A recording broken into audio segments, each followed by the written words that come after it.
आपका हिंदी कक्षा में स्वागत है बच्चों। मैं आपकी हिंदी अध्यापिका सीमा कौशिक फिर से आपका हिंदी कक्षा में एक नया अध्याय लेकर आई हूँ। हम इससे पहले 4 अध्याय पढ़ चुके हैं। पिछले वीडियो में हमने चांद से थोड़ी सी गप्पे पोएम पढ़ी थी। आज का हमारा अध्याय है 5वां अध्याय, अक्षरों का महत्व। तो आज हम ये पढ़ेंगे अक्षरों का महत्व। तो इसके रचयिता हैं गुणाकर मुले जी। गुणाकर मुले जी ने इस पाठ की रचना की है, इसके राइटर हैं।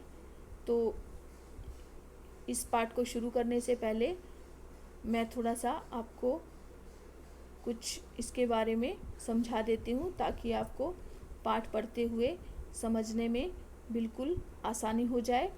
तो सबसे पहले तो हम इसके नाम को ही एक्सप्लेन करते हैं कि अक्षरों का महत्व। अक्षर बेटा, हम बचपन से ही अक्षर हमारे चारों तरफ देखते आ रहे हैं। अक्षर मतलब कि जब से बच्चा पढ़ना शुरू करता है तो क्या है, अक्षर ही है उसके जीवन में, चाहे वो कैसे भी हैं, किसी भी भाषा के हैं। जब तक वो अक्षर ज्ञान नहीं सीखता तब तक वो इस समाज में उसका जो है समाज के साथ तालमेल मिलाकर नहीं चल पाता। वो अक्षरों का हमारे जीवन में इतना महत्व हो चुका है कि अक्षर के बिना हम कुछ कर ही नहीं सकते। तो बच्चों, इस पाठ में जो हम पढ़ेंगे वो यही पढ़ेंगे कि अक्षरों का हमारे जीवन में क्या महत्व है और इसकी खोज कैसे हुई होगी, आविष्कार इसका कैसे हुआ होगा। अब बच्चों, तुमने ये देखा है कि कोई भी चीज़ का जो आविष्कार है कोई एक व्यक्ति करता है, ठीक है ना। जो बल्ब का आविष्कार, ये जो है टीवी का आविष्कार, या कोई भी चीज़ों का आविष्कार है, उसका एक ऊपर एक व्यक्ति का नाम आता है कि इस व्यक्ति ने इसका आविष्कार किया है। क्या आप बता सकते हैं कि अक्षरों का आविष्कार किसने किया? जैसे हमारे हिंदी के अक्षर हैं, अक्षर समझते हो ना, वर्ण जो होते हैं हमारे, स्वर व्यंजन, इसी तरह इंग्लिश में भी है, इसी तरह संस्कृत के हैं और भी भाषाओं के हैं। तो उनकी खोज किसने की होगी, किसने उनकी खोज की है? और जो हम ये पढ़ रहे हैं, अक्षर ना होते तो क्या होता है हमारा, अक्षर ही ना होते तो हमारे आज जो हम ये लेसन पढ़ रहे हैं वो हम नहीं पढ़ रहे होते। हमें कुछ भी पता नहीं होता हमारे इतिहास के बारे में, हिस्ट्री के बारे में, क्या था हमारी हिस्ट्री के अंदर, ठीक है ना। हमें पता ही कुछ नहीं होता। लेकिन बच्चों, फिर भी हमें ये पता होना चाहिए कि अक्षर बनाए किसने या बने कैसे। अगर अक्षर ही नहीं होते तो हम बातें कैसे करते, भाषा की खोज ही कैसे होती। तो ये सब तमाम ऐसे प्रश्न हैं जिनका उत्तर हमें इस पाठ में मिलेगा। तो बच्चों, हम शुरू करते हैं। तो उससे पहले एक बात और बताना चाहूँगी। जैसे हम पढ़ते हैं हिंदी ग्रामर में भाषा, लिखित भाषा, मौखिक भाषा, एक होता है सांकेतिक भाषा। सांकेतिक भाषा भी तुम पढ़ते हो। जैसे आपने देखा होगा कि कोई जो है ट्रैफिक कांस्टेबल है, वो इशारों से ट्रैफिक को कंट्रोल करता है, ठीक है ना। तो पहले अक्षरों की जब खोज नहीं हुई थी तो मनुष्य कैसे बातें करता था, कैसे क्या करता था, ये सब चीज़ें हम जानेंगे इसमें। तो शुरू करते हैं हम अपना पाठ, अक्षरों का महत्व। अक्षरों की कहानी। यह पुस्तक अक्षरों से बनी है, सारी पुस्तक अक्षरों से बनी है। तरह तरह की पुस्तकें, तरह तरह के अक्षर। दुनिया में अब तक करोड़ों पुस्तकें छप चुकी हैं, हजारों पुस्तकें रोज छपती हैं। तरह तरह के अक्षरों में हजारों की तादाद में। तादाद का मीनिंग होता है बच्चों संख्या। तो आप वर्ड मीनिंग भी साथ के साथ नोट करते जाइए। अपनी बुक खोले रखिए और साथ में अपने पेंसिल से वर्ड मीनिंग भी नोट करिए और साथ के साथ ये लेसन भी समझते जाइए। रोज़ ही समाचार पत्र, यानी कि इसमें क्या बता रहे हैं, वो कहते हैं कि सारी पुस्तकें, जितनी भी किताबें होती है बच्चों, वो अक्षरों से ही बनती है, वर्णों से बनती है। अब तुम आपकी अंग्रेज़ी की किताब है, उसमें भी वो है जो अल्फ़ाबेट्स हैं उनसे बनी है। संस्कृत में भी जो संस्कृत के अल्फ़ाबेट्स हैं, स्वर व्यंजन है संस्कृत के, उनसे बनी है। इसी तरह आप जो ये हिंदी की पढ़ रहे हैं वो भी ऐसे ही बनी है अक्षरों से। ठीक है ना। कोई भी पुस्तक हो, अब दुनिया में डेली हर रोज़ करोड़ों की संख्या में छपती हैं पुस्तकें, अलग अलग लेखकों की। समाचार पत्र भी कितने छपते हैं, आप देखते ही हो, कितनी तरह के न्यूज़पेपर आ गए हैं। ठीक है, इन सब के मूल में है अक्षर, इन सब की जड़ में क्या है, अक्षर। ठीक है ना, वर्ण। हम कल्पना भी नहीं कर सकते, यदि आदमी अक्षरों को न जानता तो आज इस दुनिया का क्या हाल होता। कल्पना कर सकते हो तो मान सकते हो, मतलब कल्पना करना, मानना। क्या हम मान भी सकते हैं कि यदि आदमी को अक्षरों का ज्ञान ही नहीं होता तो दुनिया का क्या हाल होता। आप सोचो, अक्षर ही ना आते, हम कैसे बातें करते, हम तो उंगली से इशारे ही करते रहते। ठीक है ना, तो हम क्या करते। ऐसा तो मतलब सोच कर भी मतलब ऐसा लगता है कि अक्षर ना होते तो हमारा क्या होता। हम अपने इतिहास के बारे में नहीं जान पाते, जो कुछ लिखा है कि पहले मनुष्य क्या करता था, कैसे राजा हुए, महाराजा हुए, रामायण महाभारत की रचना क्या है, इस कुछ भी नहीं होता बच्चों। तो क्या हाल होता आप सोच सकते हैं। कोई कह सकता है कि हम अक्षरों को अनादिकाल से जानते, अनादि मतलब बहुत पुराने समय से जानते हैं। अक्षर तो बहुत हजारों सालों पहले खोज हो गई थी उसकी। अक्षरों का ज्ञान हमें किसी ईश्वर से मिला है। पुराने ज़माने के लोग सचमुच ही सोचते थे कि अक्षरों की खोज ईश्वर ने की है। अब देखो, अक्षरों का ज्ञान हम सोचते कि ईश्वर से मिला है, ये ईश्वर ने खोज की होगी। जो पहले के लोग थे ना, वो ये सोचते थे कि जो भी ये हैं वर्ण है, अक्षर हैं, वो ईश्वर ने ही बनाए होंगे। पर आज हम जानते हैं कि अक्षरों की खोज किसी ईश्वर ने नहीं बल्कि स्वयं आदमी ने की है। अब तो हम यह भी जानते हैं कि किन अक्षरों की खोज किस देश में किस समय हुई। हमारी यह धरती लगभग 5 अरब साल पुरानी है। 2-3 अरब साल तक इस धरती पर किसी प्रकार के जीव जंतु नहीं थे। फिर करोड़ों साल तक केवल जानवरों और वनस्पतियों का ही धरती पर राज था। तो बच्चों, इसमें क्या कह रहे हैं कि पहले तो के लोग सोचते थे भी अक्षरों की खोज ही किसी ईश्वर ने की है, भगवान ने की है। लेकिन अब तो हमें पता है ना कि मनुष्य ने की है खोज। अब मनुष्य, जैसा कि मैंने तुम्हें बताया, कोई भी आविष्कार होता है, कोई भी चीज़ होती है कि तो एक मनुष्य का नाम आता है। लेकिन बच्चों, ये जो अक्षर होते हैं, अब अक्षर के लिए हम ये नहीं कह सकते कि एक ही मनुष्य ने अक्षर की खोज की। अब आप देखते हो अलग अलग भाषा की अलग अलग लिपियाँ होती हैं, अलग अलग यानी कि अलग अलग अल्फ़ाबेट्स होते हैं ना उनके। तो इसमें हमें पता है कि अक्षरों की खोज की। अब तो ये भी बता सकते हैं कहाँ पर हुई, किस देश में हुई। ठीक है ना, जैसे हमारे संस्कृत की जो है अक्षरों की खोज वो हमारे देश में हुई, अंग्रेजी की कहीं और हुई, इस तरह से। तो हमें ये भी पता है अब धरती हमारी अब 5 अरब साल पुरानी, कितनी पुरानी धरती है हमारी। 2-3 अरब तक तो कहा जाता है ये धरती कितनी गर्म थी, सभी को पता है। आप साइंस में पढ़ते हैं कि धरती इतनी गर्म थी कि इस पे तो कोई जीव जंतु जीवित ही नहीं रह सकता था। ठीक है, तो धीरे धीरे वो ठंडी होती गई। तो क्या हुआ, इस धरती पर पहले तो वनस्पति, जानवर, पेड़ पौधे कुछ भी नहीं था, तो मनुष्य कैसे जीवित रह सकता था। लेकिन फिर धीरे धीरे क्या हुआ कि आदमी का जन्म हुआ। पहले तो वनस्पतियां थी, पेड़ पौधे थे, फिर धीरे धीरे आदमी ने जन्म। आदमी ने इस धरती पर कोई 5 लाख साल पहले जन्म लिया। धीरे धीरे उसका विकास हुआ। कोई 10,000 साल पहले आदमी ने गांव को बसाना शुरू किया। वह खेती करने लगा, वह पत्थरों के औजार इस्तेमाल करता था। फिर उसने तांबे और कांसे के भी औजार बनाए। तो देखो बेटा, जो है धीरे धीरे पहले पेड़ पौधे, वनस्पति, धीरे धीरे जैसे धरती ठंडी होती गई वैसे वैसे वहाँ पर पानी, बर्फ़ में परिवर्तित हो गई। धीरे धीरे वहाँ पर जीवन की शुरुआत हुई। फिर बाद में जो है मनुष्य इस धरती पर आया और फिर धीरे धीरे उसका जो है डेवलपमेंट हुई, विकास हुआ उसका। और फिर उसने धीरे धीरे क्या किया, अब उसको पेट भरना था अपने लिए। धीरे धीरे उसने गांव बसाने, जानवर पालने शुरू किए। इकट्ठा वह झुंडों में रहने लगा। फिर वो वहाँ पर खेत बसा लिए, वो वहाँ पर खेती करने लगा। फिर उसने कुछ औजार बनाए, पत्थर से घिस घिस कर उन औजारों का प्रयोग करता था वो शिकार करने में, इस तरह से। फिर उसने तांबे, कांसे, ये धातुएं हैं, इनसे औजार बनाने शुरू किए। ठीक है, तो धीरे धीरे वो जो है सब कुछ सीखने लगा। प्राग ऐतिहासिक मानव ने सबसे पहले चित्रों के जरिए अपने भाव व्यक्त किए। प्राग ऐतिहासिक मनुष्य, मानव क्या होता है बेटा, प्राग ऐतिहासिक यानी इतिहास से पहले का मनुष्य, इतिहास से पहले का मनुष्य। देखो जो इतिहास हमारा कब से शुरू किया, जो तुम हिस्ट्री पढ़ते हो, इतिहास से जानते हो आदि मानव था, उसने कैसे पहिए की खोज की, कैसे क्या किया, तो ये आप पढ़ते हैं। लेकिन इतिहास से जो पहले का समय था, जब यानी कि अक्षरों की खोज नहीं हुई थी, उससे पहले का जो इस धरती पर जो कुछ होता है उसके बारे में तो कोई जानता नहीं। जब से लिखना शुरू किया गया, अक्षरों की खोज के बाद लिखना शुरू हुआ, वही हमारा इतिहास बन गया, हिस्ट्री बन गई। तो पहले क्या करता था मनुष्य, चित्र यानी कि पिक्चर बनाता था, उसके ज़रिए अपनी बात जो है दूसरे मनुष्य को समझाता था। जैसे पशुओं के, पक्षियों के, आदमियों के, आपके भी पिक्चर है पीछे पेज पर जो है, उसमें आया है, इसमें पक्षियों आदमियों आदि के चित्र हैं।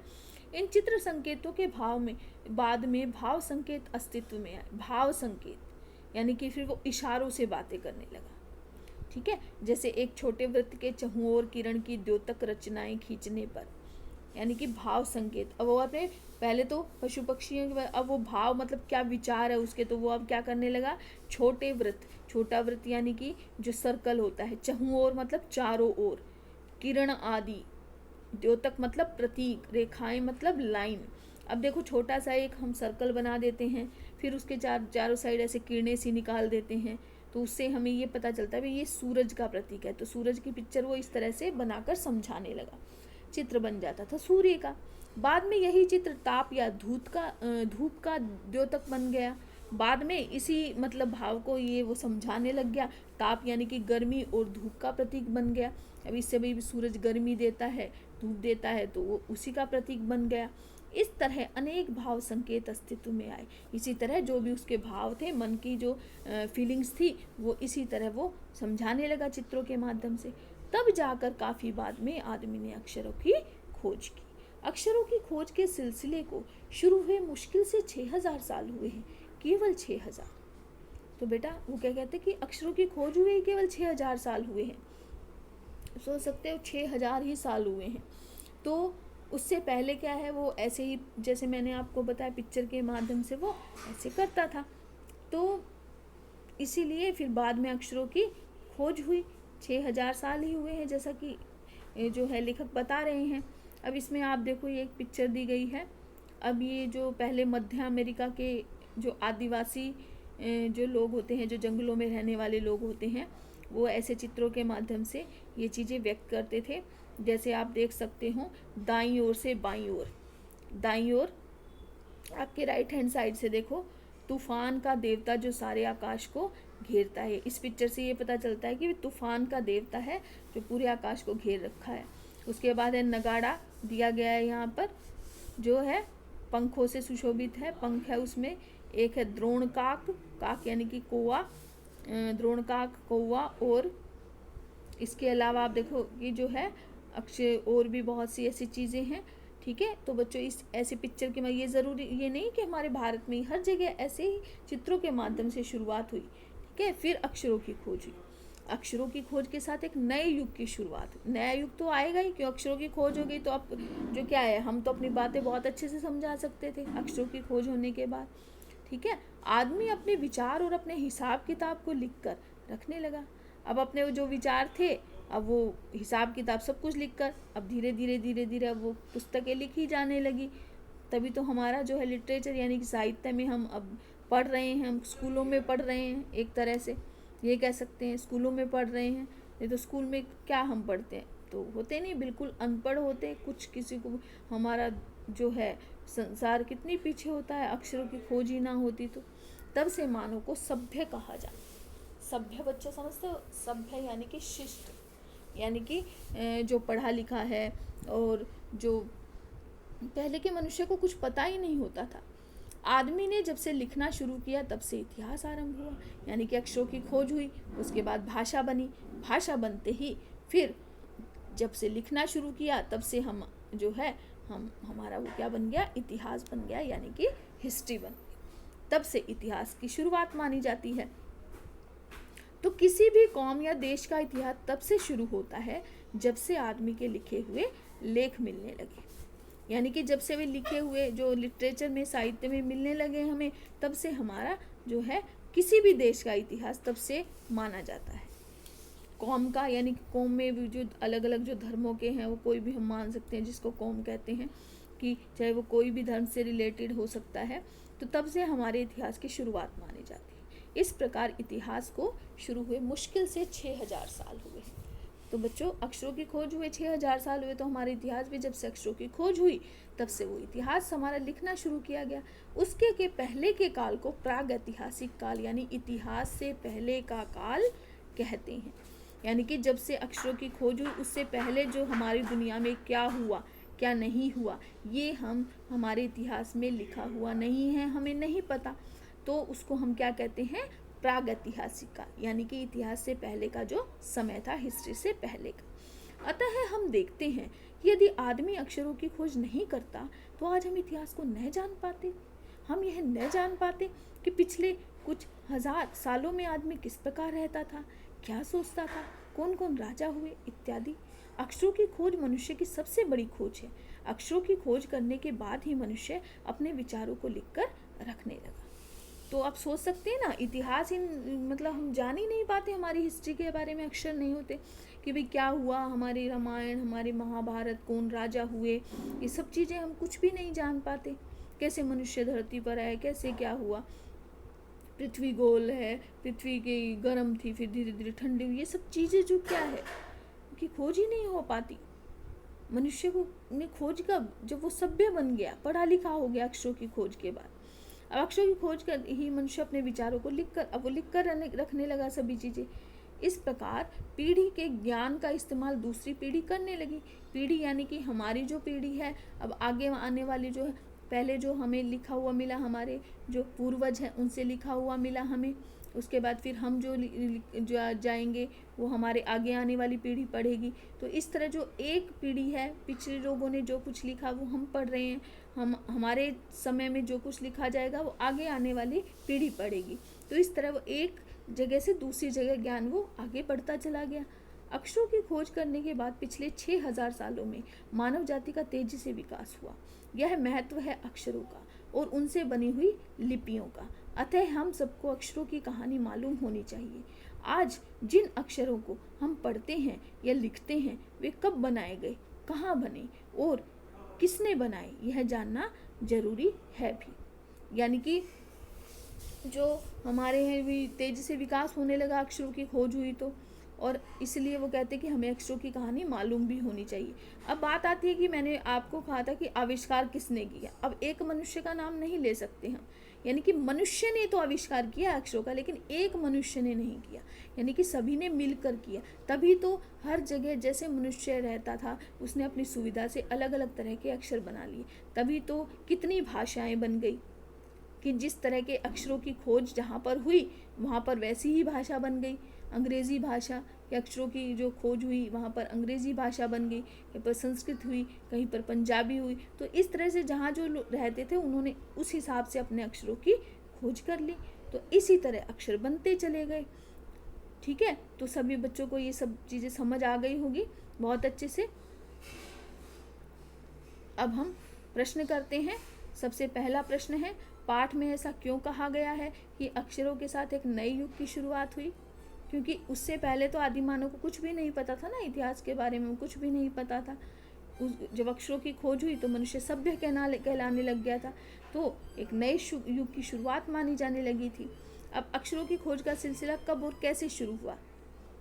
पाठ पढ़कर भाई धीरे धीरे पहले मनुष्य ने क्या है, चित्रों के माध्यम से अपने भाव संकेत व्यक्त करता था, लेकिन धीरे धीरे वो क्या हुआ, उसको अक्षरों की ज़रूरत महसूस होने लगी। फिर धीरे धीरे उसने अक्षरों को बनाना शुरू कर दिया। अब है, अक्षरों के ज्ञान से पूर्व मनुष्य अपनी बात को दूर दराज के इलाकों तक पहुंचाने के लिए किन माध्यमों का सहारा लेता था? अब कैसे जाता था दूर दराज तक इलाकों तक पहुंचाने के लिए? चित्रों संकेतों के माध्यम से, ठीक है ना, कुछ बना देता था, तो इस तरह से वो सहारा लेता था। पहले तो किसी चीज़ की खोज ही नहीं हुई थी, ठीक है ना। तो अब है, भाषा का विकास पहले हुआ, अक्षर और लिपि का बाद में। बोली गई भाषा को अक्षरों की मदद से लिखा जा सकता है। कई लोग ऐसे भी होते हैं जो अक्षर नहीं पहचानते पर भाषा अच्छी तरह जानते हैं, ठीक है ना। ऊपर की पंक्तियों को ध्यान में रखते हुए अक्षर के संबंध के बारे में एक अनुच्छेद, तुमने ये अनुच्छेद लिखना है, जैसे अक्षरों के बारे में ही, उसके महत्व पर, उसके ध्वनि के बारे में, जैसे लिपि है, भाषा है, इनके बारे में। ठीक है, तो सभी बच्चों को बहुत अच्छे से समझ आ गया होगा। अभी हम इतने ही प्रश्न करेंगे, आगे जो भी इसमें होगा वो हम आगे करते रहेंगे। तो बच्चों सभी को ये अच्छे से समझ आ गया होगा। सभी बच्चे अपना ध्यान से ये करते रहें और समय से अपना जो है कक्षा में जो भी करवाया जा रहा है, आपको वीडियो के द्वारा कक्षा में जो भी करवाया जाता है वो आप साथ की साथ ही अपना नोटबुक में भी नोट करते रहें और वीडियो को भी अच्छी प्रकार से समझते रहें देखकर, ताकि आपका जो है पढ़ाई में किसी प्रकार की बाधा ना आए बच्चों।